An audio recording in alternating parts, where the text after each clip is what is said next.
السلام علیکم ورحمۃ اللہ وبرکاتہ۔ حضرت ڈاکٹر عبدالحی عارفی رحمۃ اللہ علیہ پیشہ کے اعتبار سے ہومیوپیتھک معالج تھے اور مطلب کلینک کرتے تھے۔ علی گڑھ کے تعلیم یافتہ تھے۔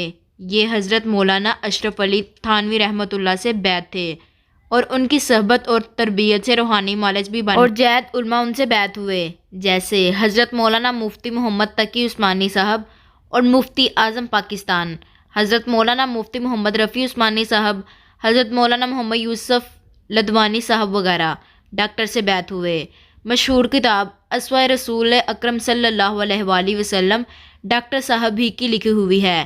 ایک دفعہ حاضرین مجلس سے فرمانے لگے، آپ کہاں لمبے لمبے مراقبے اور وظائف کرو گے؟ میں تمہیں اللہ کے کرب کا مختصر راستہ بتا دیتا ہوں۔ کچھ دن کر لو، پھر دیکھو کیا ہوتا ہے۔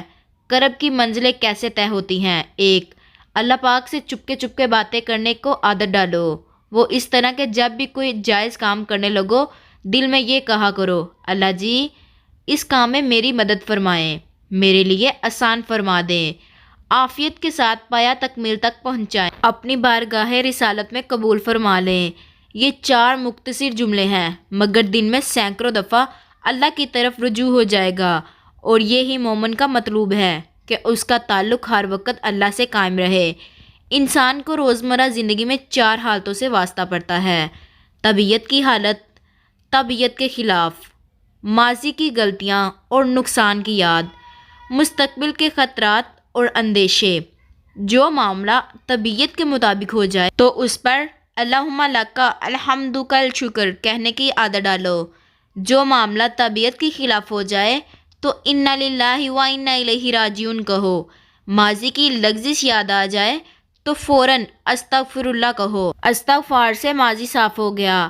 شریعت کے فرائض و واجبات کا علم حاصل کر کے وہ ادا کرتے رہو اور گناہ کبیرہ سے بچتے رہو۔ تھوڑی دیر کوئی بھی مسنون ذکر کر کے اللہ پاک سے یہ درخواست کر لیا کرو، اللہ جی میں آپ کا بننا چاہتا ہوں، مجھے اپنا بنا لیں، اپنی محبت اور معرفت عطا فرما دیں۔ چند دن یہ نسخہ استعمال کرو، پھر دیکھو کیا سے کیا ہوتا ہے اور کرب کی منزلیں کیسے تیزی سے طے ہوتی ہیں۔ اگر یہ آپ کو ویڈیو پسند آتی ہے تو لائک، شیئر اور سبسکرائب لازمی کریں۔ شکریہ۔